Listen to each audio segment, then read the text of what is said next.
Қайырлы күн, құрметті көрермендер. Достық подкасттың келесі шығарылымы біз бүгін Қазақстан Халқы Ассамблеясының кезекті жобасы салауатты сана жобасының аясындағы 5 кесел атты бағыттың негізінде қазіргі таңда қоғамның өзекті мәселелерінің біріне айналып отырған лудомания, яғни ойын құмарлық, құмар ойындар тақырыбында әңгіме өрбітетін боламыз. Ол үшін біз студиямызға арнайы қонақ ретінде жаңа өмір қоғамдық ұйымының ел төрағасы екеуі де Тимур Рамазанов пен Нұртас Нұрғалиұлын студиямызға қош келдіңіздер. Алдымен енді осы жаңа өмір ұйымы туралы, оның шығу тарихы туралы қысқаша тоқталып өтсек. Қалай пайда болды, ненің негізінде пайда болды? Көрермендерім үшін қызық болады деп ойлаймын. Ассалаумағалейкумдер, шақырғандарыңызға рахмет. Біздер енді мен Нұртас бұрынғы ойыншымыз, өзіміз осы құмар ойынның арбауында жүрдік. Біршама жыл, 10 жылдан астам опытымыз бар сол кезден. Енді және де ол қате опыт қой, дұрыс емес опыт. Соның салдарынан шыққан біздің жалпы жобамыз, өзіміз осы ойынды жеңдік деп қазір айта аламыз. Өйткені енді біршама жыл тазалықта жүргеннен кейін, қоғам дерті болғаннан кейін өзіміздің Атырау облысында осы үлкен проблема болып отыр. Сол себепті неге өз опытымызбен бөліспеске, ойыннан қалай шықтық, қандай инструменттер бар, не қолдану керек. Сол салада енді қазір таңда жұмыс жасап жатыр. Сол бағытта аштық адамға көмектесу барысында. Жаңа өмір бастасы деп. Осы жерде мен бір сұрақ бергім келеді. Осы негізгі жаңа өмірдің жұмысы турасында тоқталмас бұрын, және онымен қалай күресу керек, осы турасында кеңірек тоқталмас бұрын мына сұрақтың келеді. Нұртас, Тимур, жалпы мынандай қате пікір бар секілді. Ойын құмарлықпен, жаңағы лудоманиямен көбіне қоғамның аутсайдерлері дейміз ғой, әлеуметтік аз қамтылған, жаңағы әлеуметтік әлсіз топтардан шыққан өкілдер қатысады деп. Бұл қате пікір ғой негізі, шындығында қалай? Шындығында біз практика жүзінде алсақ, жалпы сөзім ауырмас, бізде іште ақымақ адам жоқ. Одан бөлек бізде жалпы қысқаша айтсақ, ойын не әлеуметтік жағдайда, не жынысын талғамайды. Себебі бізге іште әйел адамдар да бар келетін, жас жігіттер де бар, ең жасы 17-де, ең үлкен 43-те. Жастылық танымайды, әлеуметтік деңгейін танымайды, кім болсаң да жалпы ойынға барлық адам кіріп кету қаупі бар. Сол себептен мұндай именно әлеуметтік төмен адам кіріп кетеді деген ондай әңгіме жоқ. Ақшасы жоқтықтан ақшаны көп табам деп, ондай жалған пікір. Себебі бізге кәсіпкерлер де бар, қалада үлкен кәсіпкерлер де келеді. Әлеуметтік жағдайға жеткен, мысалы бір әлемдік спорт додаларға қатысқан жігіттер де бар арамызда да. Сол себептен тек әлеуметтік жағдай төмен, тек ақшаны қалай деген әңгіме емес. Жалпы ойын деген тек ақшада емес әңгіме. Бұл тәуелдік болғаннан кейін басқа қыр-сырлар жатыр. Мысалы, сөз арасында өздеріңіз қандай едіңіздер ойынға кірген кезде? Қандай әлеуметтік стратада едіңіздер? Кәсіпкер болдыңыздар ма? Қызметкер жалдар секілді Тимурда да кәсіппен айналысып жүрген? Кәсіп емес, наемный работник, жұмыскерлер болды. Бірақ енді зарплатамыз көп болды, себебі екеумізде теңдезе жасадық, бізде вақтылық жасағандамыз. Сол себептен жағдайымыз жақсы болды. Және андай қарапайым қара жұмысшы емес, кәдімгі маман болдыңыздар, специалист, ИТР. Бізде байқаймыз, енді статистика бойынша жалпы келген адам 95% высшее образование, жоғары оқу орнының несі бар, білімдері бар, бәрінің жұмыстары бар. Сыртынан қарасан, мына кісіге не жетпейді деп ойлайсың. Бірақ на самом деле ол әңгіме негізі ақшада емес. Адамдар ойлайды, басты көреді, тез ақша үшін мысалы, на самом деле олай емес. түбі басқада жатыр, әртүрлі адамда. Енді медиақты қоса кетейін, действительно ақымақ адам жоқ. Өзімізді енді ақымақ деп санамаймыз. және де бірақ менде бір случай болды, бір опыт болды. Ну, простой адам, жағдайы жоқ адам бәс тікті, ұтылды, бірақ одан кейін жоғалған жоқ. Өйткені менде басқа ақша жоқ дейді. В основном енді жағдайы барлар ғой, көбіне состояниесі барлар, және өзін бір көрсету мақсатында ойнайтындар бар. Яғни бір ұтылғаннан кейін ода қайтан бана есесін қайтару, агрессия пайдаланады, немесе дофамин көтерілетіндер бар, яғни осыны қайтадан келіп отыграться ету керек деген мәселемен. Сол кезде де ойынға кіреді, и болды уже сол процесте ғой. Одан миллион ұтылып тұрып, 100 мың ұтса да соған бекер қуанады, миллион ұтылғанда емес, 100 мың ұтқанда. Бұл айтқанда әлгі бұл есірткінің бір түрі секілді ғой, организмге тасапан дофамин керек. Адреналин көтереді. Қалай күресіп жатсыздар қазір? Неден бастадыңыздар? Бірінші пациент деме жоқ, пациент емес. Қалай? Енді біздің сөзбен ол реабилитанттар деп айтамыз. Енді әр адамға подход әртүрлі. Бірінші ең басында біздер енді консультация өтеміз. Адам хабарласады бізге, ата-анасын бәріміз бірге жинаймыз. Қалай жалпы ойынға кіру тарихы бар, әр адам. Сол қайдан, қалай басталған, соның барлығы өзімізге жазып информация жинаймыз. Яғни бізге келгеннен кейін олар ашылу керек. Ойыншыны еткен тұжырым бар. Сол мәселемен көп ойыншыларда, яғни өзіміздің басымыздан өткесін, нұртастында менен с полуслова түсінеміз ғой. Айтқан нәрселерін бәрін. Қалай шықты, қашан пайда болды деген нәрселер. Сол информацияны жинағаннан кейін енді нұртастың методикасы бар, менің методикам бар. Яғни оларға тапсырма беру арқылы ойынның қандай жағдайға алып келгенін түсіндіру, жеткізу миына. Өйткені жаңағы сіз айтқаныңыздай, мында мәселелер ақшада емес та. Ол миллион ұтылып отыр ма, ойыншыға ол разница жоқ. Оған ақша мәселесі мында проблема емес сияқты болады да. Өйткені ол ішкі дүниесі өзінің. Сосын групповой занятиеміз бар. Яғни ортамыз бар өзіміздің, енді отбасымыз бар, осы ойыншылардың, бірақ тазалықта жүрген, мында ключевой сөз сол бар. Сол жігіттерді енді бір-біріне көмектесу арқылы өзінің тазалықтарын сақтайды. Сондай жұмыстар жүргізіледі. Және де ата-аналармен де енді тәуелді адамға созависим адамдар бар. Осыларға да поддержка береміз, түсіндіреміз, қалай не істеу керек екенін. Өйткені оның барлығы біз өзіміздің басымыздан кештік, және де өзіміздің инструменттеріміз бар. Соларды қолдана отыра, осылай енді адамдарға тазалықты сақтауды және де жаңа өмірді көрсетеміз ғой. Мен енді жаңа сөздеріңізден байқап отырмын, терминологияда болады. Көп жағдайда мынау есірткіге тәуелді адамдарға тазалықта жүрме, групповой топтық терапия деген секілді көп жағдайда енді параллель жүргізуге болады. Жалпы енді осы сіздер енді көп анализ жүргіздіңіздер. Осы орайда енді бір ортақ портретін жаңа сөз басында айтып кеттіңіз ғой, олар әртүрлі әлеуметтік стратадағы, әртүрлі жастағы, әртүрлі жыныстағы адамдар. Дегенмен олардың ортақ әлеуметтік портретінен бұрында олардың негізгі келу себептерін айта аламыз қазір? Портрет бар, портретте мындай портрет бар, себебі бар деген жоқ. Мынау жалпы лудомания бұл мен жұқпалы аурулардың қатарына енгіземін. Жұқпалы ауру. Неге? Себебі адам жалпы адам болып қалыптасуына үш нәрсе әсер етеді. Біріншісі ата-ана тәрбиесі, одан бөлек ортасы, үшіншісі ол мұғалім. Адам өсиет жақсы, ата-ана жақсы тәрбие береді, одан бөлек бұл ортаға түскен кезде, ортасында ойнайтын адам болса, ол бала құрдасына жұқтырады. Қалай жұқтырып кетеді, мынтенеден бүгін мұндай ұтып алдым деп, ана бала жұқтырады, ана бала ойланады, дос баласы ойланып тұрғанда мен де ойнайын деп, сөйтіп ана адамға жұғады.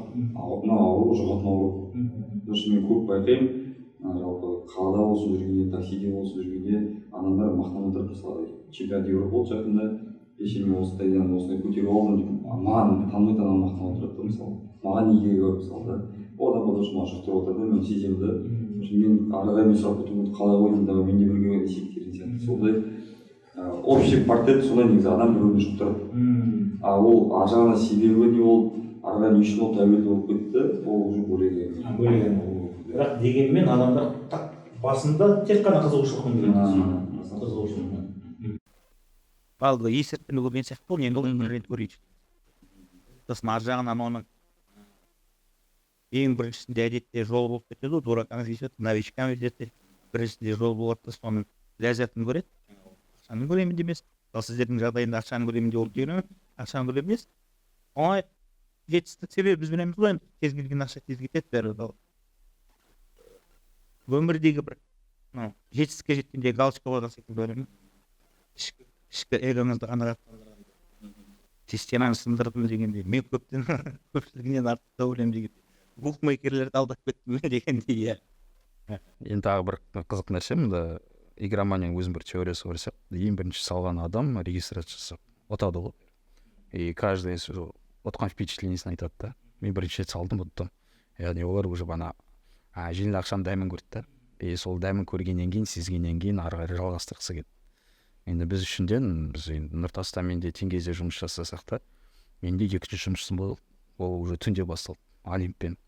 Мен сол жақта уже екінші жұмысын басталып, сол жақта уже анализдар, стратегия құрдым, бана матчтарға. Сол жақта уже кетіп қалды. Сол жақпен де екінші виртуалды өмірім болды. Міне жақта күндіз болса, кешке ана жақта болады. Сондай моменттер болды енді. Бірақ оның бәрі енді бір сөзім иллюзия ғой. Иллюзиямен жүрдік, өмір сүрдік. Енді көптеген қателіктер болды. Енді 12 жылымыздай кетіп қалды ғой. Осы ойынның кесірінен. Қазір артқа қарап ойласақ, 12 жылда бір шама жетістіктерге жету өтінеді негізі. Осы біз біреулерді байттық қой былай қарасақ. Сәйкесінше өз еркіңізге жеке бастарыңыз өте көп зардап келді, өте көп. Ол тек финанс жағы емес, финансында басқаша ара қатынастар бар, құндылықтар бар, соның барлығы жоқ. Бұл жерімізге қасақ Әрине, ол мұнда адам өзі ғой кіретін, басқа ешкім оны заставлять етпейді. Біреу жақсы енді көрсетер, қалай нететін, бірақ түбі адам өзі ғой, өзінің шешімі. Жалпы бұның алдын алу мүмкін ба бұл?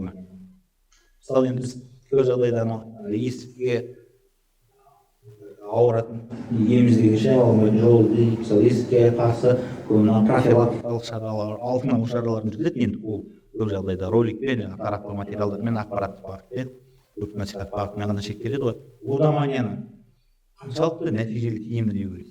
Бірақ ойнаймын деген адам ойнай беретін шығар еді. Қарамайтын ғой.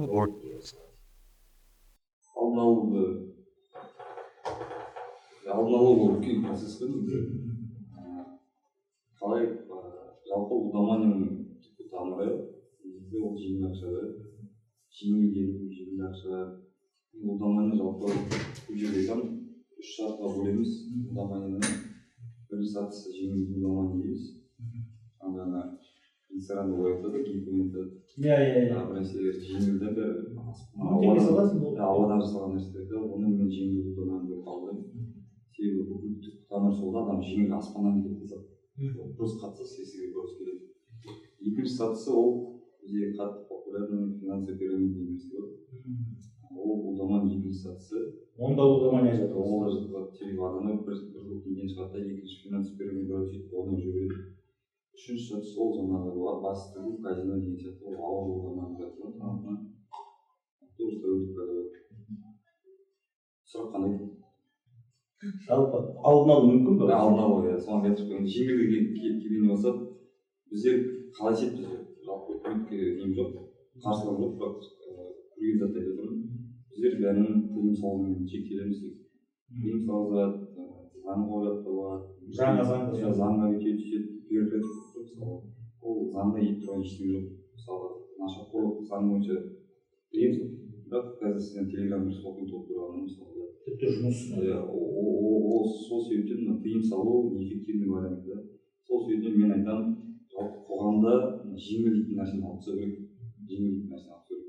Ана бір кино бар, ана Сирена Уильямс туралы кино бар, сол кинода бір күшті бір мысал бар. Ана әкесі Сирена Уильямс достарымен бірге теннис бай спорт қой, байлар спорт қой, қасына 12 кісілері бай семьядан шыққан қыздар қонақ қалған кезде бесплатно соқ береді да. Ана басқаларды алғызбайды ғой қызына бесплатно вообще болмайды. Уилл Смит не? Король король Король Ричард дұрыс. Сол кинода бір күшті не бар, бесплатно тегін затты Сирена Уильямс алғызбайды. Ол тәрбие сол жақта жатыр. Жеңіл нәрседен халява дейтін кішкентай кезден бастап вообще алып тастау керек деген. Бізде өкінішке орай біздер соны тегін затқа қатты құштармыз да халық бойынша жалпы. Мысалы кәдімгі жер донер бесплатно таратсақ кәдімгі жер тұрақ болады. Сол сөйтіп сол заттан айырылсақ, егер де сол заттан айырылсақ, онда лудомания болсын, финанс пирамида болсын, бәрі жойылады деген. Сол вот түрде өмір сүріп жатыр ғой. терең және көп жылдардың нәтижесінде қол жеткізілген болады. А так былай заңның шығарды жауып тастайтын по-любому сол қайтадан орала береміз. Иә, заң шығарғанда да мен заңдағы енгізілген өзгерістер тыйымдарды қарап сабыр бір үлкен тыйымдар жоқ та. Түк жоқ, тек қана бәрі спорттық каналдардан бәрі көрсетіп берілген екенбіз. Ал сіз бәрібір ана пираттық кинолардың алдында алып шығатын казино, олимпиадты бәрі алып тастай алмайсыз. Бұл бәрібір пират. Ол заңсыз нәрсенің ішіндегі заңды талап ете алмайсыз ғой, заңсыз таралып жатқан нәрсеге. Сонда айтқаным тек мысалы басқа спортты арнадан көрсетіле алады дейді, тек қана басқа арнадан. Ал егер Қазақстан телеарнасы көрсететін болса, біздің КПЛ-дің өзі солай айтылады. Премьер-лигамыздың өзі жарнамасы біз алып тастама дегеннен. Нәкен Өзбекстан, Қырғызстан, Қытай сияқты вообще алып тастасады. Ол другое дело да уже. Онда заңда ештеңе керек емес. Просто без букмекерских. Енді мемлекет тарапынан қазір мен мысалы заңға өзгеріс енгізілді. Қазір мемлекет салынған қойылған бәстің болмаса ұтқан бәстің белгілі пайызын алып отырған мүдделі. Бұл керісінше анау букмекерлік кеңселердің жолы ашып тастаған жоқ қой, өйткені мемлекет мүдделі ғой. Қалай ойлайсыз? Жоқ, бір түрлі бұл заңдағы анау тыйымдардан гөрі мынаны рұқсат беру, бұл былайша айтқанда олардың бұрын соңды заңсыз болып келген кейбір букмекерлік кеңселердің жұмысы заңдастыру емеспен мемлекет мүдделі олардан ақша алуға. Сәйкесінше олардың жұмыс жасауына да мемлекет мүдделі. Енді мынау политика ғой, политикадан қалай мынау бизнес қой. Бизнес болғаннан кейін бұл прибыльный бизнесі үкіметке жақсы не салық береді. Бір жағынан үкіметте түсіну керек. Егер мысалы бүкіл букмекерлік жауып тастаса, қазақстанда біздің азаматтар несиеге шетелдің букмекерлеріне. Ол дегеніміз, ол нені білдіреді? Триллиондаған ақша шетелге кетеді. Ол нені білдіреді? Ол доллардың батсайды, қайтадан Қазақстанда, қайтадан рубльдің батсайды. Бүкіл экономика подязанда бұл үлкен заттан не только шетшасын қарап алмайды. Так что букмекерский кіргізген негізі үкімет жасап отқан дұрыс негізі. Мен оған толықтай келісем, егер бизнес ретінде қарасақ да. Потому что мүлдем алып тастауға қиын. Қазір енді дендеп кеткеннен кейін мүмкін емес деуге де болады. Себебі енді әлеуметтік интернет ашып жатқандан біз бұрынғыдай физически барып ақшаны беріп өте ол жет. Жоқ, дегенмен жаңағыдай мемлекеттің тарапынан жасалып отырған берілген бәстің белгілі бір пайызын мемлекет тарапынан алу. Бұл Ресейде бар тәжірибе бұрын. Оны Ресейде біз Қазақстанда да енгіздік. Ол түсіндіресің әңгімеңізді, ол не ғой сус нәрсе ғой. Центр учета ставок да. Ол мен көп жерден оқыдым, қате дейді. Себебі ол біріншіден жеке кәсіпкерлік болмай кетті. Оператор болып сияқты. Сол сияқты монополист болып кетті. Ол жағынан келісемін. Қате не, бірақ алмады да оны. Және ол менің ойымша ол аты күшті болғанмен центр учета яғни бәстерді есепке алу орталығы, бірақ ол бәрібір оның ақпараты, статистикасы жалпы жұртқа қолжетімді болады деп айта алмаймын. Себебі оның ішінде миллиардтаған, триллиондаған ақшалар жүр. Бұл жабық күйінде. Бұл да кезекті бір кәлте біреудің бизнесі болып sayын деп. Бір өзінің бизнесі, әрі қарай оның артында енді лауазымды адамдар тұр ғой. Енді ашығын айту керек, иә.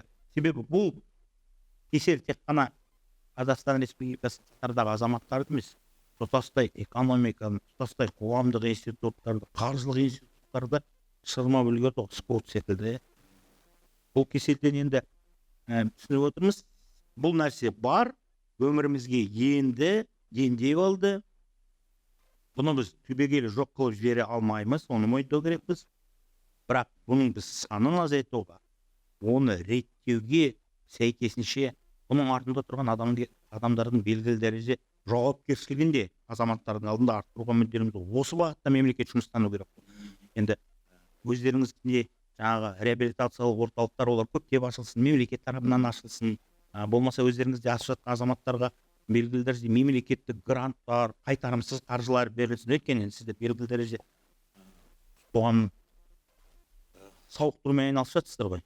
Ментальды деңгейде сауықтыру. Шыны келгенде сіздерден шыққан әрбір азамат, келген азамат, ол белгілі дәрежеде мынау неге келіп түсіп тұр ғой енді. Шыңырау шегіне жетіп, түбіне келіп. Былайша айтқанда, бұрын экономикалық белсенді стратада болса, енді өкінішке орай аутсайдерлердің қатарына келіп, әбден асылдық деңгейге жетіп келіп тұр. Былайша айтқанда, біз қазір экономика үшін күрделі зиян көріп отырмыз. Сіздер экономиканы сауықтырумен айналысасыздар. Тек қана менталды қоғамның емес. Осылай тұрғыдан мемлекет енді көп қаржы бөлу керек деп ойлаймын. Себебі сонымен бірге қазіргі таңда қалай ойлайсыздар, мынау психиатрлар бар, медициналық психологтар бар. Оларға осы бағытта жұмыс жасаудың мүмкін шетелдік тәжірибелерді алмасу үшін жіберіп алу керек па оларды? Қалай ойлайсыздар? Әр облыста мысалы 2-3 маманына жіберіп алса таза міне. Бізде мысалы есірткі құмарлармен, нашақорлармен айналысатын арнайы психиатрлар, психологтар бар ма? Лудомандармен айналысатын психологтар бар ма? Тап соған негізделген суицидологтар бар. Өте жақсы сұрақ. Енді біз неше газетке көшірді. Осы теманы қозғап отыр. Шаршамаймыз қозғауға да. Өйткені күннен күнге лудомандар саны көбейіп жатыр. Күннен күнге біршама енді шатырлар шайқалып жатыр. Былай бір сөзбен айтсақ, енді мен өзім 16 орталығында жатқан адаммын. Сол жақтың тілегімде айтсақ болады. Алматыдағы 16 орталығы мені адам қылды. Ішіндегі психотерапевттер, психологтар барлығы менімен жұмыс жасады. Жалпы ойын түбіне жеттім, шаршадым, көмек сұрадым отбасыдан. Сосын Алматыға бардық. Сол жақта мен мәселе ойын не үшін салғанымды, не үшін ойнағанымды сол кезде түсіндім. Басты мәселеміз бана тек жеңіл ақша деп ойладық, түбі басқа жатты негізі. Сол сияқты өкінішісі бізде осы батыста 16 орталықтар жоқ.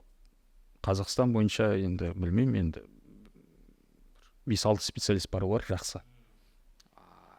Бізде негізі каждый қалада болған жақсы ғой. Бірнеше. Осы по специальности деп аталады. По специальности осын бір жақсы маманы болса деген арман ғой. Енді өзіміздің Атырау облысында 16 орталығын ашу үлкен бір өзгерістер әкеледі деп ойлаймын. Өзгерістер қандай нәрсеге? Адамның осы ойынан шығуына, яғни адам тазалығын сақтайды деген ойдамын. Өйткені мен өзім көрдім, өзім көргеннен кейін соны жалпы мен адамдарға айта аламын да, мысалы. Мысалы енді ондай орталықта сіз өзіңіз болып көрдім деп отырсыз, ондай орталықта. Ондай орталықта ашу дейік белгілі дәрежеде бір рет қана қаржыны талап етеді. Ал ол орталықтың жұмысын ұстап отыруда аса көп қаржыны талап етпейді ғой. Оның басшысы болуы мүмкін, 5-6 маманы болуы мүмкін, енді 5-6 тағы арнайы күтуші секілді маман болуы мүмкін.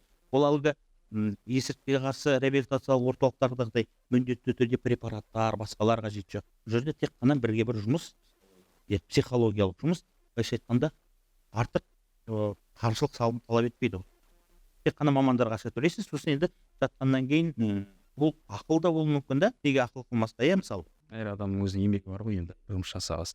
Енді мында бір қызық нәрсе, Қазақстан бойынша біздерде осы 16 орталықта бәрі частный ғой. Үкімет тарапынан ешқандай қолдау да жоқ, поддержка да жоқ. Барлығы өздерінің бір белсенді адамдары ашқан осындай нәрсенің бәрін. Ең басты енді қателеспесем, орыстар, украиндар ашты бізде де. Сосын сол жақтан жайлап қазір қазақтардың өздері де ашып жатыр. Яғни системасын көрді, қалай жасау керек, қалай ашылу керек деп. Содан бастап қазір енді барлығы частный. Мен соны айтқым келеді, өйткені үкімет тарапынан ешқандай қолдау жоқ. Осы үкімет тарапынан бізде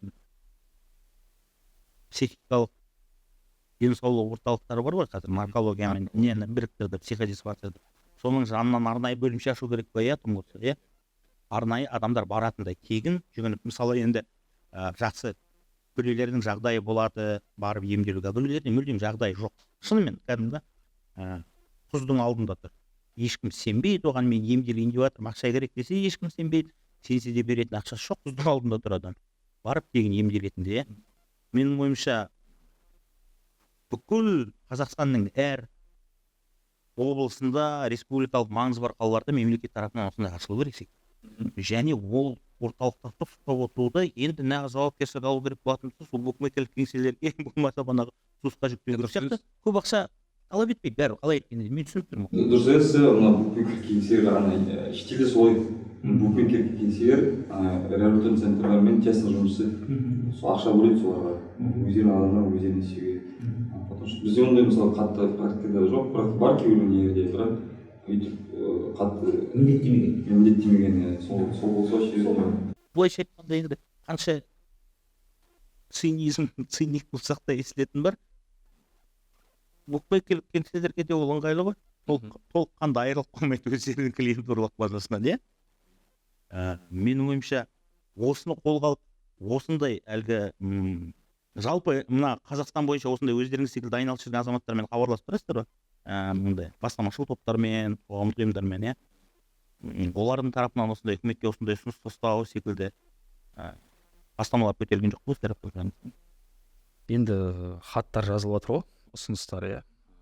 Тазалыққа дегенде дұрыс ұсыныстар жазылады, бірақ өкінішке орай ешқайсысы қаралмай жатыр қазір. Қолдау табылмайды.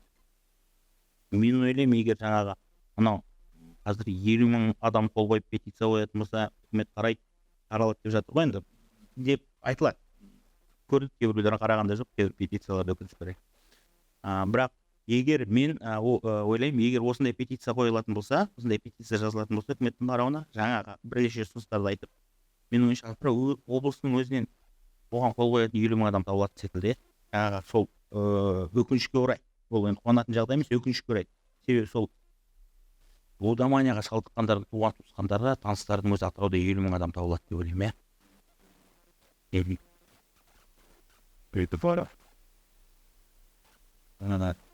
Енді қорыта келе, бүгінгі шығарылымымызды қорыта келе, көрермендерімізге, бізді көріп отырған адамдарға, тыңдап отырған адамдар болар, кәсіп боласын.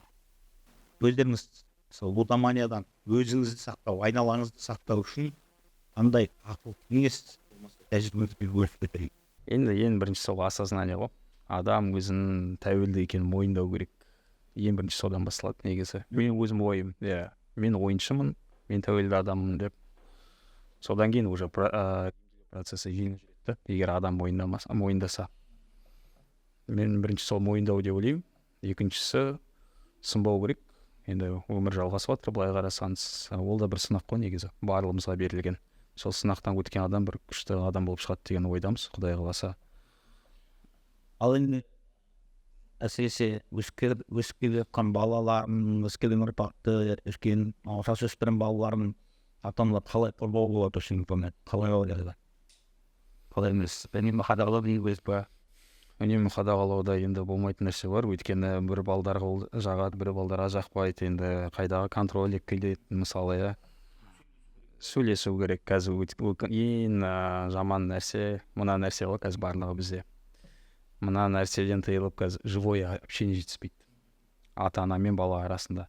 Осы нәрсені қайтадан қолға алып білсе, барлығы жақсы болады деген ойдамын. Мысалы, қазір біз балаларымызға өзі айтамыз ғой, мысалы, есірткі қолданбау, оның зияны мынандай деп. Сол сияқты ойын. Яғни ойынның түбі не зат қалып келетін көрсетіп жеткізу керек қой адамға. Қандай түбі болады, яғни последствия не қалып келеді. Ойынның үш нәрсе, тюрьма, больница или смерть дейді.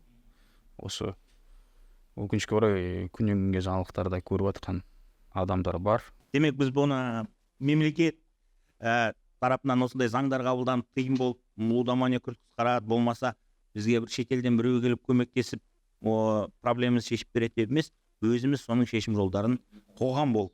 Өйткені бұл қоғамның әр өкілін киіп отыр, кеселі шыны керек, айналамызда тастақтасамыз бәріміздің айналамыздан бір танысымыз, туысқанымыз, жақын жолдасымыз әйтеуір табылады деп ойлаймын, осы кеселге шалдық.